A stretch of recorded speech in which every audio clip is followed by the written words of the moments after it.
Welcome again for this new class, my dear students.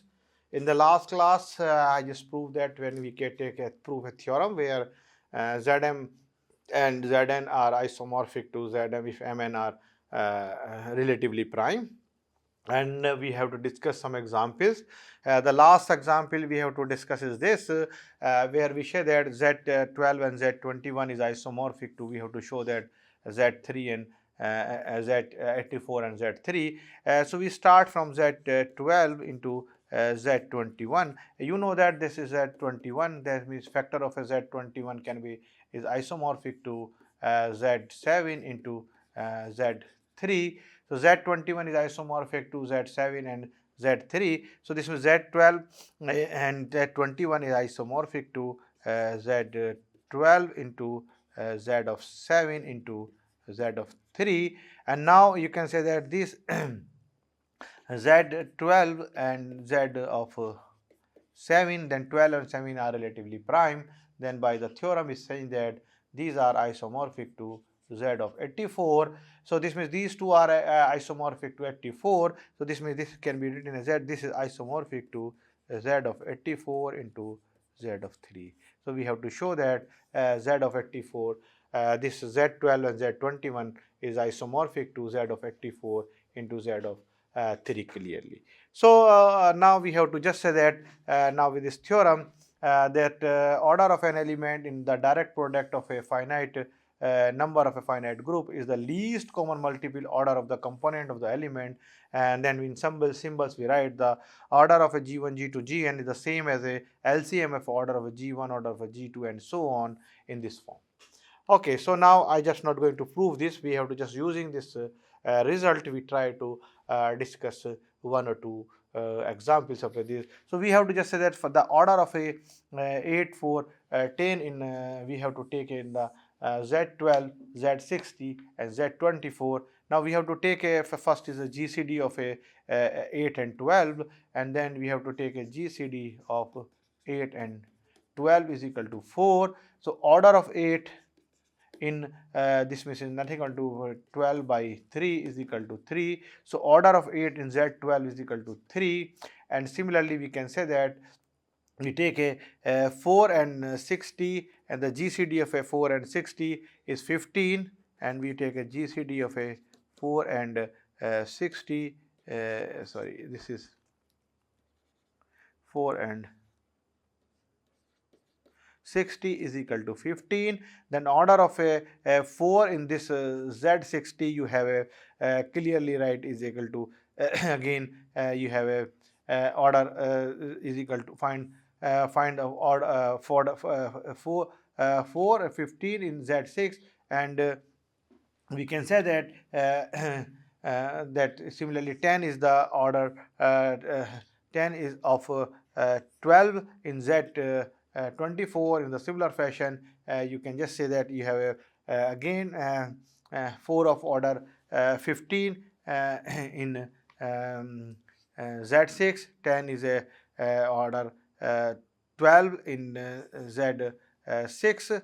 So we just say that we can say that take an LCM of these three, 3, 15 and 12 is equal to 60. So this is a order 60, and that means this group of this thing. So this means that this order of this 8, 4, 10 in this group is equal to 60. We take a find how many elements of order 8 into this, and how many order of order 4 in this, and how many element of order 10 into this, and then we have to take a LCM of these two. And if we take a LCM, then whatever result is coming is 60. Then we can say that so this is of order 60 in the group of a Z12, Z60 and Z24.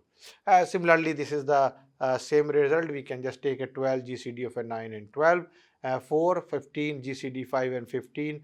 We have a 5 and 15, and then we have a 15 upon GCD of this, and then we have a 20 upon GCD of a 7 and 20, and then we have to calculate the orders. Then we have 4, 3 is 20, and again is a 60. So order of this is 60 in the group of a Z12, Z15 and Z20. In the similar fashion we calculate this is equal to this. Now we come to the next, we have to discuss all the direct product.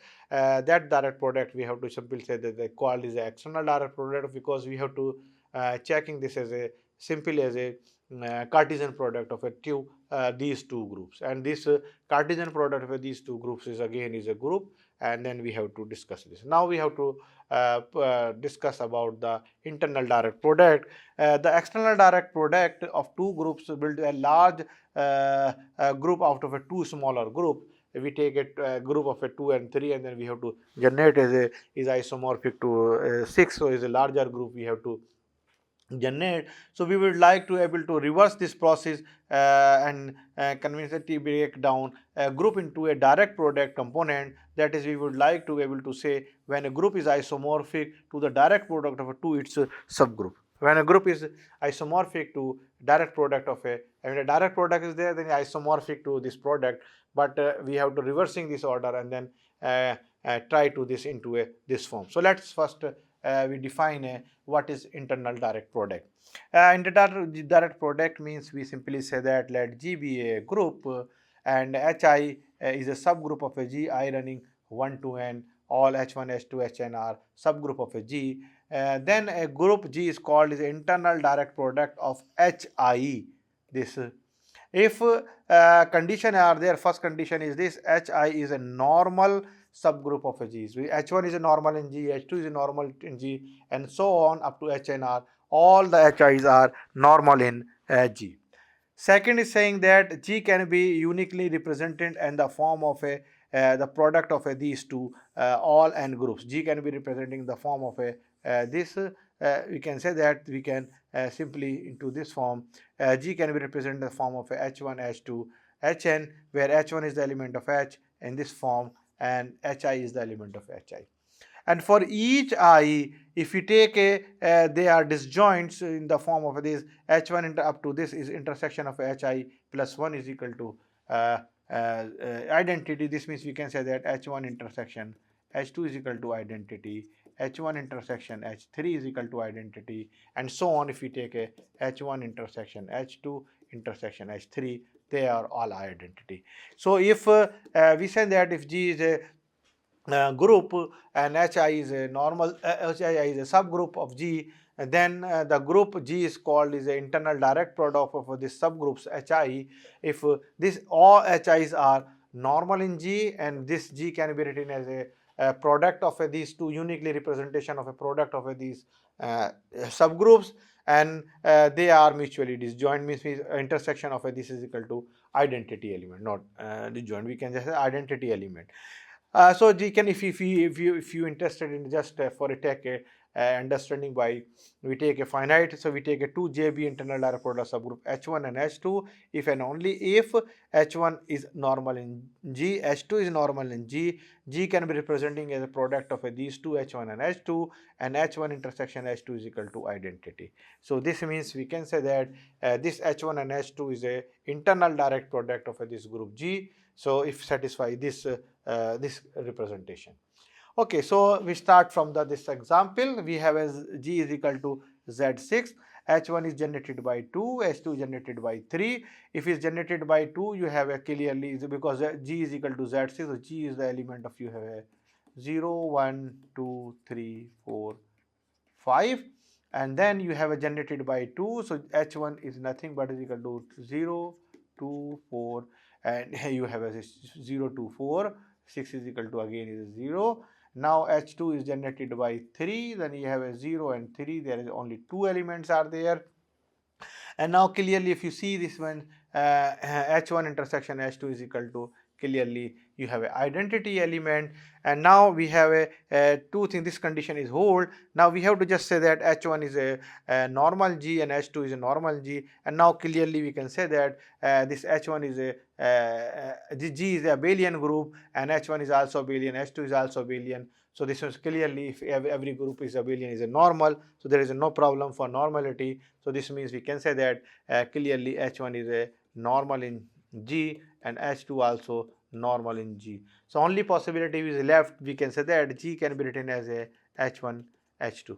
and that is again which is very trivial, H1 and H2, you just representing this way. So this means we can say that this is clearly, and now for each G belongs to G, we can find H1 is the element of H, H2 is the element of G, such that G can be written as a, this means G is equal to H1, we can add H1, H2, but here is a binary operation is addition, so G can uniquely represent in the form of a some H1 plus H2. So we find H1 is the element of H1, H2 is the element of H2, such that G can be written in the form of a H1, H2. But in fact, we avoid this noting that this order of a H1 plus H2 is the same as a by the property of a subgroup. We can say that order of H1, H2 can be written as this is order of you have a H1, H2 is the same as a order of H1, order of H2, and then divided by order of a H1, H1 intersection H2 by this subgroups. Properties are there. So as here H1, H2 means H1 plus H2. So order of H1 plus H2 is equal to order of H1 into order of H2 and order of H1 intersection H2. So order of intersection H2 is equal to 1 and H1 is equal to you have a 2, order of H1 is equal to 3, order of H2 is equal to you have a 2. So this is equal to 6, and now this means clearly you have a order of this is equal to 6. This means G can be written as a similarly is equal to, this is the same as a order of a G. So order of a G, this means G can be represented in the form of a order of a G and order of H are the same. This means G is nothing but is equal to same as a H1 plus H2. So this means we can say that G is a internal direct product of this two subgroups H1 and H2 is clearly. So because G is abelian, so every subgroup is normal, is not a problem for normality. So one more example, we take some bigger groups like G is equal to Z 20 and H is generated by 4, H2 is generated by 5. It is generated by 4 means you have a 0, 4, 8, 12 and 16, and 5 is 0, 5, 10, 15. So this means order of H1 is you have a 5 and you have order of H2 is equal to you have a again you have a 4, and now if you take intersection of these two, again you have a identity. So again this group G is abelian, so this all subgroups of this are normal, so there is no problem. Again here is a abelianness for normalness, and then these two, then again use the same technique. We have to just say that H1 plus H2 is equal to order of H1, order of H2, and then order of H1 intersection H2. Now order of H1 you have a 5 into you have a 4 is equal to 20, and this is the same as a order of a G. This means G can be uniquely represented in the form of a H1 plus H2. So this means this group G is a direct internal direct product of these two H1 and H2. So this means we again say that G is internal direct product of a two subgroups H1 and H2. We have to complete this solution of this problem also. Okay, so not every group can be written as an internal direct product of a two of its proper subgroups. So in general, we have to take some examples where we show that so not necessary every a group can be written as an internal direct product of a two of its proper subgroup. Take example for S3. If a group of S3 there is a where an internal direct product of its proper subgroup H and K, and one of the subgroups say that H and another would be order 3. So we just say that one of the subgroup H is equal to order 3, and now because you know that the order of S3 is equal to you have a 6, so this means in this case H you have I am assuming this is equal to form identity 1 2 3 1 3 2, and you know that this is nothing but is equal to is generated by 1 2 3. This is a clearly, and this is clearly H1. H is a normal in G. So this is not a problem. So H would be a subgroup of this, and then there is a possibility of this K. Now if this is equal to 3, then K must have a order 2. So because we have a 6, so this means K we have a must of order this K. If we take H is the order 3, then K must be order 2. But in this case we cannot find if we have order 2 groups, possibility to S3 is equal to, you have a identity 1 2, and you have a identity 1 3, you have a identity and 2 3. But in all the cases you can say that this condition is not satisfied. So we can no better of a subgroup, we can choose K. The condition HK is equal to KH will never satisfies. So this means we can say that this means HK and KH, because this is a clearly is a non-abelian group, and is a not abelian group, is a non-Sorba. So this means in this case these are the two proper subgroups, but they are not cannot be written in the internal direct product of a these groups. Okay, so now we have to prove this result. We say that if let G be a group and H1 H2 be a subgroup of a G, then the following statements are equivalent. If H1 is a normal in G, H2 is a normal in G, then G H1 H2, and then this is the complete conditions of a internal direct product. And we can say that if every element of a G can express uniquely in the form of H1 H2, where H1 is the element of H, H2 H, and every element of H1 commutes with every element of H2, then these are two. Means if we have to showing that any two subgroups are uh, internal direct product. So if we these two subgroups uniquely expressed in the form of H1 H2, and we show that every element of H1 is commute with the every element of H2. So in this is enough for showing that this is two groups are isomorphic to sorry, these two H1 and H2 are internal direct product of. So let's try. We are assuming that A implies B. So we are assuming H is normal in G, H2 is a normal in G, and G is equal to H1 and H2, and intersection is equal to identity element. So suppose we have to assuming this all this thing. Now since G is equal to H1 H2, so every element of a G can be expressed in the form of H1 H2, with H1 is the element of H and H2 is the element of a H2.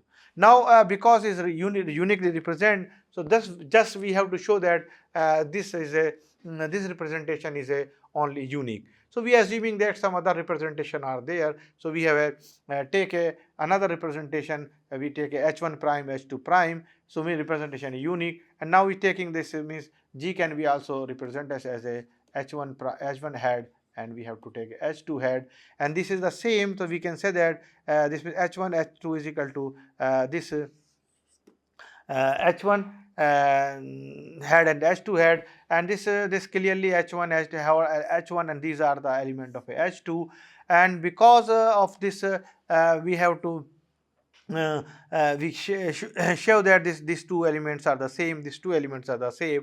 So we have multiplied by H1 inverse, H1 inverse H1 head is the same as a H2 inverse H2 and to H2 head inverse. So this we take into this form, and then because and now you just say that this H1 is the element of a H1, and H2 this is the element of a H2 inverse is the element of a H2.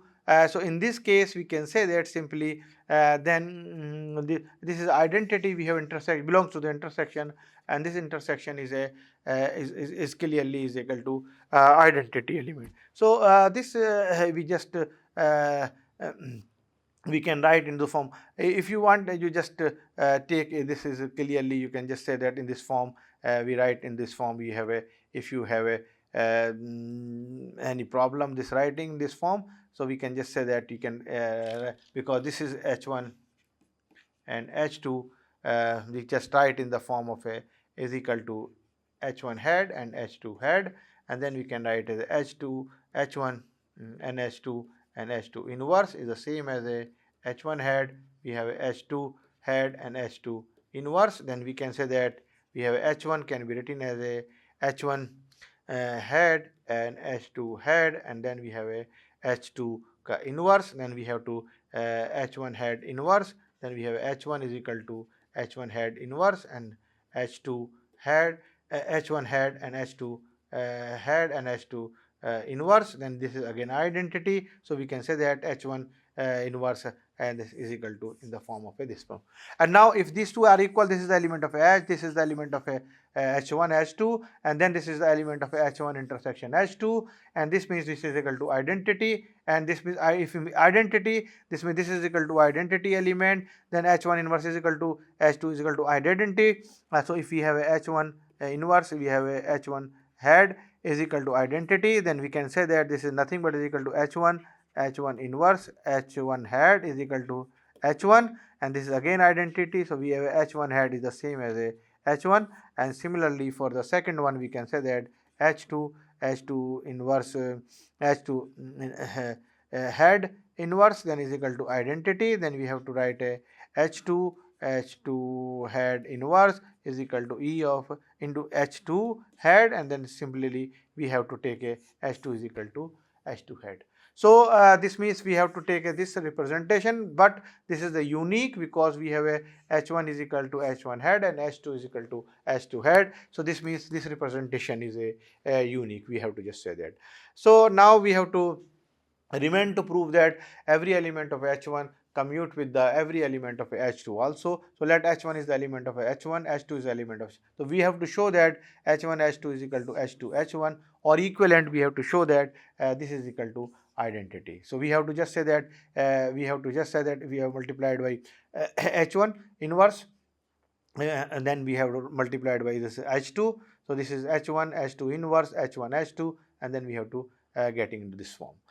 So this means if you want you can just say that H1 H2 is equal to H2 H1, then we write a H2 inverse, then we have a H1 H2 is equal to H2 inverse H2 H1, and this is identity. Then we have again multiplied H1 inverse and H2 inverse H1 H2 is equal to you have a identity in this form. So we have to just multiply this. So this is clearly you can say that in this form you have a into this identity, and now you have a if you see in this form this if you take this form and this into this form is equal to this identity. So this means if you take this is the element of this H2 inverse, this is clearly because H2 is a normal in G. If it is normal in G, this is the element of a H2, and then if it is the element of a H2, so this means we can simply say that this is element of a this whole thing is element of H2, and since this is the element of a H2, so by the normality of this thing, so we can simply say that also this using here, and then we can say that this is as the element of a H2 inverse is the element of a H1, and H1 is a normal in G. So this means we can say that I think just written is this is the element of H1, and this is the this is the element of a clearly H1 is a here using the H1 is a normal, or just leave this. You can just say that in this form we can say like this. We take into this form. This is the element of H2, and H2 this whole thing is equal to H2, and this is the element of H2 because H2 is a normal in this G. And similarly we can say that this is just clearly H2 inverse is clearly this is correct. Okay, so this now we have to this is the element of H. This is the element of H1 because H1 is a normal. So H2 inverse this is also N1. So this means we can say that clearly this is element of H1.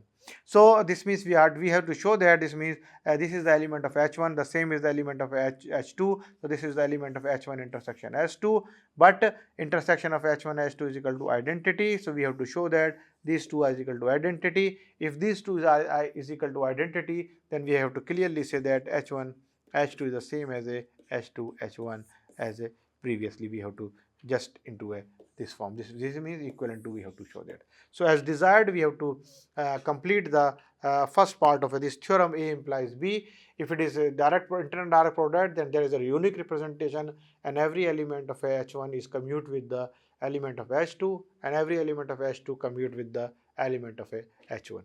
Now we have to, if we have a unique representation and every element is a commute, we have to writing that this satisfies the H1 is a normal in G, H2 is a normal in G, H1 intersection H2 is equal to identity, and also G can be representation as the form of a H1 and H2. So every element of a G can be written in the form of a H1 and H2, H1H, and then G is equal to H1 and H2. This is trivial by the hypothesis, the one condition. Now next we have to prove that intersection is equal to identity. So let X be the element of H1 intersection H2, and X is not identity, we have to just say. Then if X is not in the identity, then we have to just say that every element of H1 is commute with the every element of a H2. So EX is equal to XE are two distinct representation of this. X is the element of a G and X is the element of a H1. And now X is the element of a H2 and then X is the element of a H1 and E is the element of H2. That means we have to contradicting our hypothesis that every element of a G it can be X can be expressed uniquely in the form of a H1 and H2. So this means with H1 is the element of H1 and H2 is the element of H2, X is equal to identity, and then we can say that only possibility is this intersection of this is equal to identity element. So this means X can the only possibility X is equal to identity. So this means we can say that H intersection H1 intersection H2 is nothing but is equal to we have a identity element. Now finally we prove that this H1 and H2 are normal subgroup in G. So let G be the element of a G and G is the written in the form of a H1 H2. So G can be written as a H1 and H2 where some H1 is the element of H1 and H2 is the element of H2. Now because we have to show that G of some H1 of a G inverse some H1 is the element of a so G we have to show that G inverse some element of a H1 G is the element of a H1 and then we show that G inverse H2 some G is the element of a H2 and then if we succeed to prove this then we have to say that H1 is a normal in G and H2 is a normal into G.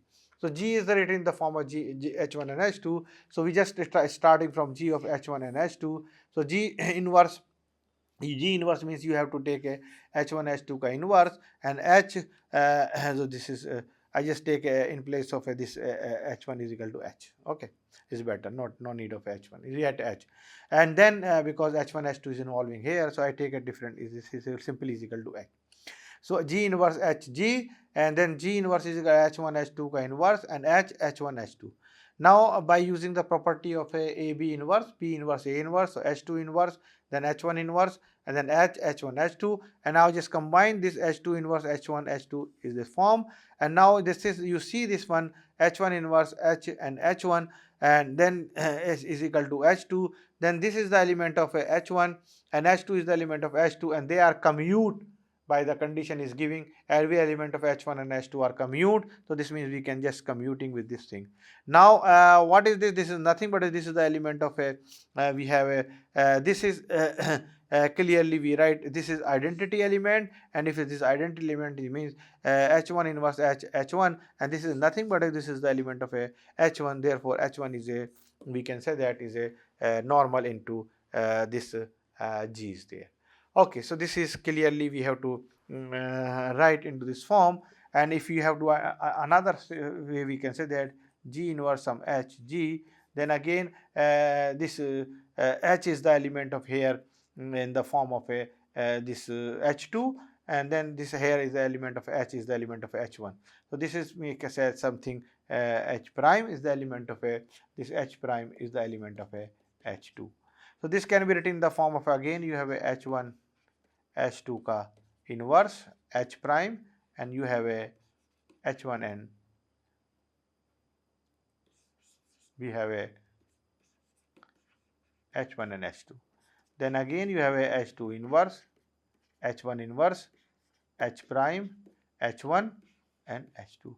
Now you see again we just say that in the form of this is the element of a this H1 inverse H2 this is the element of a this H2 inverse, then we have a H1 prime, all these things is commute, and then we have to just show that H2 inverse H prime, then you have a H2. So you have a this can be commute with the element of this, every element of this. So this means we have to, this is the element of H2 and this is the element of H1, these two commute. If you just commute, then H1 H2 inverse identity, so you get H2 inverse H prime and H2, and this is the element of a, clearly is the element of a H2. So this means we can say that similarly H2 is also normal in G. So similarly we can just say that from prove this result also from the case of a this is it. So now we have to say that is all the properties of our uh, uh, theorem is satisfied. That means we have to show that a uniquely represented intersection is identity, both the H1 H2 are the normal subgroups. So this complete the proof of a theorem. So now we, when we show that is an internal direct product, we have to just check two things is there. Either G can be uniquely represented in the form of a H1 H2, and every element of H1 is commute with the every element of a H2. If these two is satisfying, then we can say that this H1 and H2 are the internal direct product of this G. Let's one example, and then I have to stop. Consider a Kalin 4 group EABC. H1 is equal to EA and H2 is equal to EB are the two normal subgroups because the abelian group normal is always normal of E. Now H1 H2 is equal to nothing but is the form of a EA EB, and there is nothing but is equal to EAB is equal to V. So that every element of a V is expressed as a product of an element of H1 and H2 and in this form. Okay, now we just say that we check this representation is a unique or not.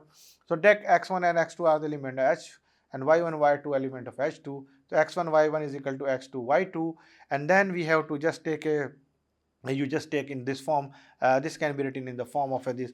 We have a x2 inverse x1 y1 is equal to x2 inverse x2 y2, and this is nothing but is equal to, you have a x2 inverse x1 and y1 is equal to, you have a, this is equal to identity, so this is equal to y2.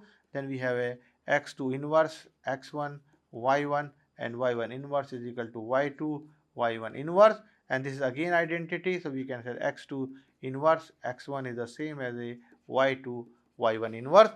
And now this is the element of h1 and this is the element of h1, because h1 is a clearly is a subgroup, and then every element inverse is also there, then x product is also is a closedness and inverse. So this means this is the element of h1, this is the element of h1, this means these are equal, this belongs to the h1 intersection h2, and h1 intersection h2 is, you have identity. So this implies that this is equal to identity and this is equal to, whenever this is equal to identity, we have x1 is equal to x2 and y1 is equal to y2, and that means we can say that by these two, because these two are representing this form and every element of h1 is commute with the h2, and that is a unique representation. And then we have to show that this previous result satisfy that these conditions, and then if it satisfies these conditions, we can simply say that this is a internal direct product of a this result. So now I stop today lecture here. In the next class we continue some result for internal direct product, and then we have to move to the some result is a finitely possible if we have a time. So we have to prove the Cauchy theorem, and we provide the proof define maybe the proof provide a proof of a Cauchy theorem. So thank you very much for this lecture. Thank you very much.